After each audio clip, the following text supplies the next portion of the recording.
10th class जब हमने पास की तो हमें नीट के बारे में, आईआईटी, जेई, डॉक्टर, इंजीनियर इनके बारे में कुछ मालूम नहीं था। देखो कोचिंग से तो बहुत फ़र्क पड़ता है। 150 घर है हमारे, उसमें मैं पहला डॉक्टर हूँ। उल्टा सुल्टे बातें सुनने को मिलती थी। उन्होंने भी कमेंट पास किए, जिधर पत्थर फेंकेंगे उधर ही डॉक्टर हैं। सफल वही होगा जो सफलता का प्रयास करेगा। जहाँ तक हो आप अपनी कोशिश बनाए रखें, सफल ज़रूर होंगे।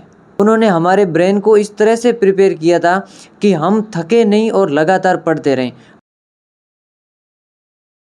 नमस्कार जी, राम राम। मैं भागीरथ और आप देख रहे हो झलको राजस्थान में आप सबरो हार्दिक अभिनंदन और स्वागत है। आज आप थाने नीट री परीक्षा पास करी है।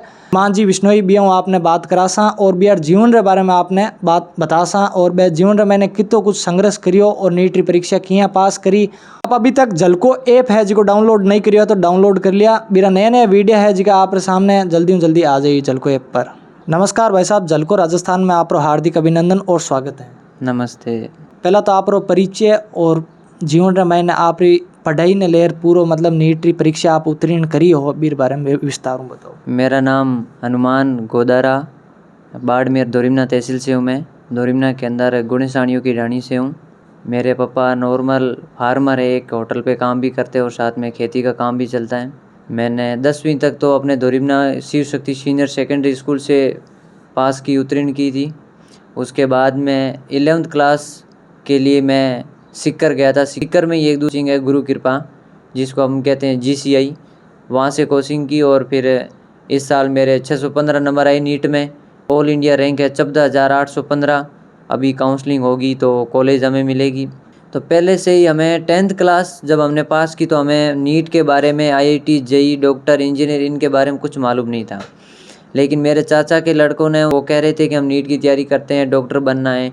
तो फिर मम्मी ने बोला कि तेरे को भी डॉक्टर बनाएंगे। फिर मम्मी ने बात की अंकल से, फिर हमें भेजा गया सिक्कर और फिर वहाँ से हमने उनके साथ ही पढ़ाई शुरू की और आज मेरे 615 नंबर नीट में सिलेक्शन हो गया है। आप डॉक्टर बनने री ही क्या सोची? वैसे मुझे तो नहीं मालूम था कि डॉक्टर, इंजीनियर क्या बनना है। हम तो बस 11th क्लास में वहाँ सिक्कर पढ़ने चले गए थे।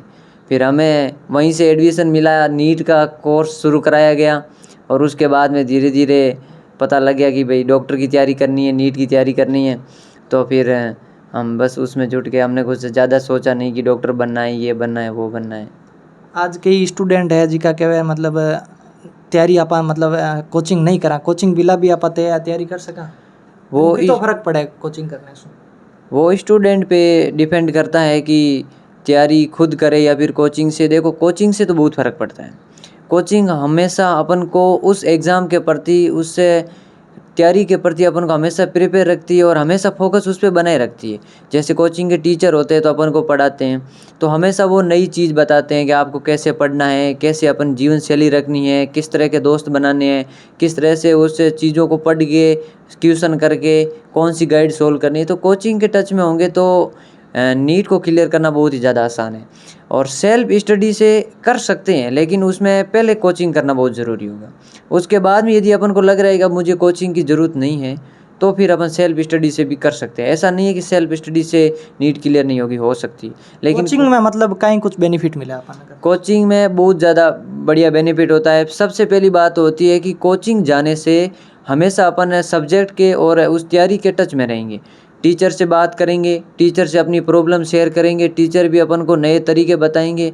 और यदि अपन सेल्फ स्टडी करते हैं तो अपन को पढ़ते पढ़ते अपन थक जाते हैं, बोर भी होने लगते हैं। कभी मन में आता है यार छोड़ देते हैं, दूसरी कर लेंगे।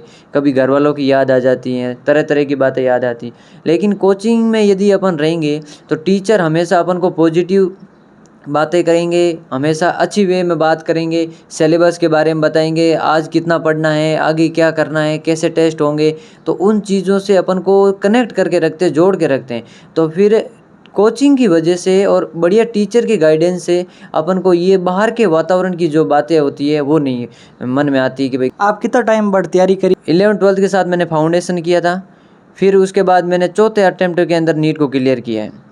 वहाँ पे मेरे को सबसे बेस्ट हमारे GCI के डायरेक्टर सर बुल्डोजिया सर बढ़िया लगे। वो सबसे बेस्ट पढ़ाते थे, केमिस्ट्री पढ़ाते थे, फिजिकल केमिस्ट्री पढ़ाई हमें। लेकिन बुडानिया सर बहुत ही शानदार टीचर है, बहुत ही बढ़िया टीचर है, हमें सबसे बेस्ट टीचर वो लगे। नलेर मतलब आप पास करी नीटरी परीक्षा तो आपने पहला फ़ोन कर घर वाला ने किया तो बयान कितनी कहीं खुशी हुई? खुशी तो रिजल्ट आया तो शाम को 12 बजे रिजल्ट आया था, 11:30 बजे। तो मैंने तो पापा को फ़ोन करके बोला और मम्मी को बोला तो बहुत खुश हुए, बहुत ज़्यादा खुश हुए थे। मिठाई और बांटीला? मिठाइयाँ तो सुबह को पापा ने सब बांटी थी मिठाइयाँ तो।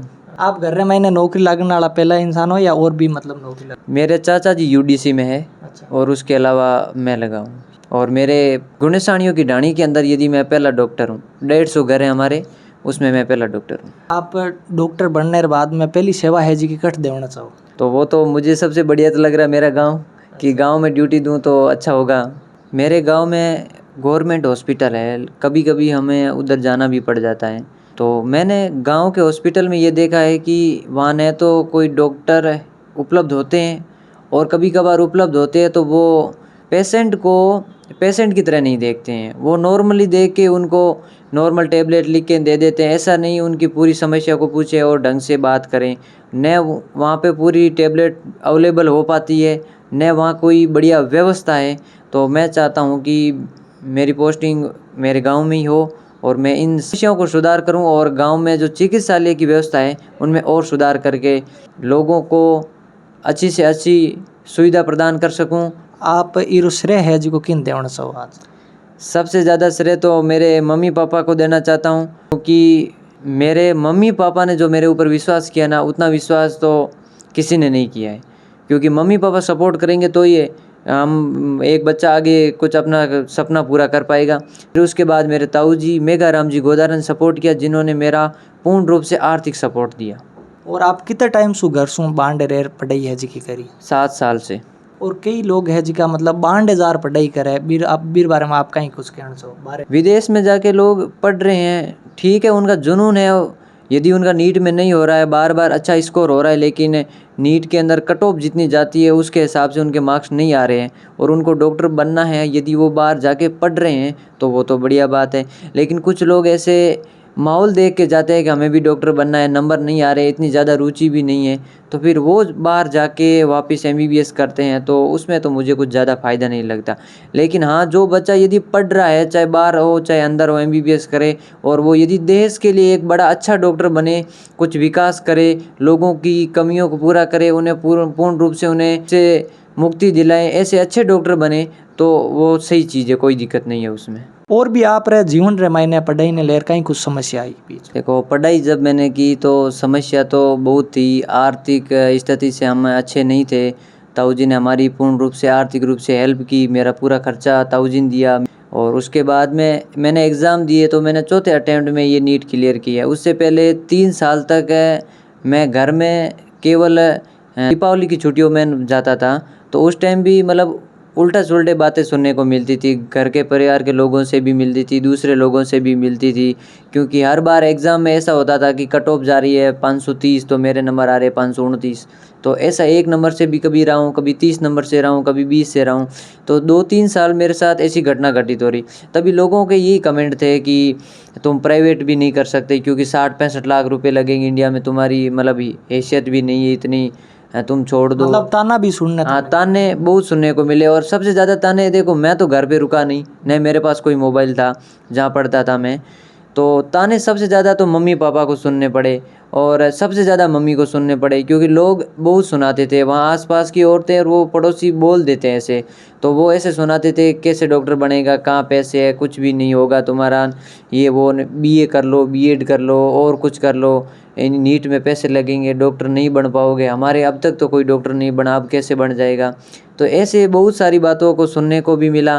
फिर मेरा सिलेक्शन भी हो गया, तो उसके बाद में लोगों ने भी कमेंट पास किए कि जिधर पत्थर फेंकेंगे उधर ही डॉक्टर हैं, ऐसे डॉक्टर खूब है, क्या फ़र्क पड़ता है इन डॉक्टर के बनने से, कुछ नहीं होगा इनसे, ये वो, ऐसे खूब मतलब ताने सुनने को मिले। फिर भी अब तो ठीक है, सिलेक्शन हो गया तो कुछ लोगों ने ताने देने कम कर दिए, वही लोग वापस बोल रहे हैं डॉक्टर साहब। लेकिन कुछ लोग अभी भी ताना दे रहे हैं कि अभी कुछ नहीं होगा, डॉक्टर इतना MBBS में खर्चा आएगा कि 20-30 लाख रुपए लगेंगे, कहाँ से लाओगे 20-30 लाख रुपए, ऐसे ताने अभी भी चल रहे हैं। आज थे भी यार सपना माते खरा उतर गया हो तो आप कहीं कहना? तो मुझे बहुत अच्छा लग रहा है कि मेरा सिलेक्शन हो गया है, और जो लोग बुरा बोल रहे थे वो आज वापस हमें डॉक्टर साहब बोल रहे हैं, तो हमें कुछ अच्छा भी लग रहा है। और मम्मी को कहीं जाती है तो बोल रहे हैं डॉक्टर की मम्मी आ गई, तो ये सुनकर बहुत अच्छा लगता है। और भी जिया मतलब गाँव रा युवा है, आज पूरा राजस्थान आपने देख रही है, तो आप कहीं कुछ कहना चाहोगे पढ़े नहीं ले रहा? पढ़ाई को लेके मैं मेरे सभी भाइयों को और यही कहना चाहता हूँ कि आप यदि पढ़ना चाहते हो और आपका कोई सपोर्ट करता है, तो उसके अलावा यदि कोई लोग कुछ भी कहे, कितना भी ताना कसे या आपका भला बुरा कहे, तो आप उनको नज़रअंदाज कर लीजिएगा और अपनी तैयारी में 100% दीजिएगा, और सपना आपका 100% पूरा होगा। अब कई लोग हैं जिनका एक बार तैयारी करने के बाद में घबरा जाए कि ई बार पास हुआ को नहीं, तो बियान आप कहीं कुछ कहना चाहो? देखो, यदि आपने एक बार असफलता मिली है और आपने पूरे मन से तैयारी की है, तो आप इस चीज़ को सोचो कि यदि आपने तैयारी की है और आप असफल हुए हो, तो असफल वही होगा जो सफलता का प्रयास करेगा, यानी असफलता के बाद ही सफलता मिलेगी। तो आप उस तैयारी को कंटिन्यू रखें और अपनी पूर्ण रूप से लगन और मेहनत करते रहें, आपको सफलता ज़रूर मिलेगी। मैंने चौथे अटैम्प्ट में नीट फाइट किया है, तो मैं 3 अटेम्प्ट में ये सोच लेता कि अब मेरा नहीं होगा, तो क्या मेरा चौथे में हो पाता? नहीं, क्योंकि मैं चौथे पहुंच ही नहीं पाता, तीसरे तक मैं पहले ही छोड़ देता। मैंने ऐसा नहीं किया, मैंने कहा मेरा एम है और मैं इस नीट को क्लियर करके रहूँगा। फिर मेरा अभी चौथे अटेम्प्ट में सिलेक्शन हो गया, तो मैंने हार नहीं मानी। तो मैं यही कहना चाहता हूँ आप सभी को कि आप जहाँ तक हो आप अपनी कोशिश बनाए रखें, सफल ज़रूर होंगे। मैं गुरु कृपा इंस्टीट्यूट के बारे में कुछ बताना चाहूँगा। गुरु कृपा कोचिंग मेरे को सबसे बेस्ट कोचिंग लगी। एक तो उनके डायरेक्टर हमारे सर प्रदीप बुडानिया सर जी, वो बहुत ही बढ़िया पढ़ाते भी हैं, उसके साथ साथ बहुत ही बढ़िया गाइडेंस भी देते हैं। हमें तैयारी करते वक्त हमें कभी ऐसा नहीं लगा कि हम इतने बड़े एग्ज़ाम की तैयारी कर रहे हैं, हमें कितना प्रेशर है, कैसे होगा सिलेक्शन, कभी ऐसा मन में नहीं आया। उन्होंने हमारे ब्रेन को इस तरह से प्रिपेयर किया था कि हम थके नहीं और लगातार पढ़ते रहें। हमें एक परिवार की तरह रखा और हमसे हमेशा मिलकर के बात करते थे, हमें समस्या का समाधान करते थे, हमारे नंबरों को पूछते थे, किस तरह से हम नंबर को बढ़ाएं, किस तरह से अपनी समस्या को सोल्व करें, किस तरह से ग्रुप स्टडी करें, अपने किस तरह के दोस्त कैसे बनाएं, किन के साथ रहें, ये सारी चीज़ हमें बुडानिया सर बताते थे और हमारे साथ कंटिन्यू जुड़े रहते थे, एक परिवार के सदस्य की तरह। हमें कभी अकेला महसूस नहीं होने दिया। हमने कभी ऐसा सोचा नहीं कि और कोचिंग सील होगी क्या। हमने सोचा कि थोड़े नोट्स अलग मिलेंगे, थोड़े टीचर अलग मिलेंगे तो हो जाएगा, तो हमने गुरु कृपा को चॉइस किया। लेकिन गुरु कृपा में जाने के बाद हमें बहुत ही बढ़िया लगा और हमें ऐसा महसूस हुआ कि हमने थोड़ा लेट कर दिया। शायद 1-2 साल पहले आ जाते तो हमारा सिलेक्शन शायद पहले हो जाता। बहुत बहुत धन्यवाद आपस आ गया हनुमान जी विश्नोई बियर वीडियो है जो आपने किया लगियो, बियर जीवन के बारे में आपने बताया वो किया लगियो, और अभी तक आपने चैनल है जिसको सब्सक्राइब नहीं करियो झलको राजस्थान है सब्सक्राइब कर लो, और झलको ऐप है वो भी आप डाउनलोड कर लो। मेरे साथ कैमरामैन बलदेव, मैं भागीरथ, आप देख रहे हो झलको राजस्थान। झलको राजस्थान पर यहीं बने रहा और आप प्यार है जिसको यहीं झलकाऊँ तरिया। धन्यवाद।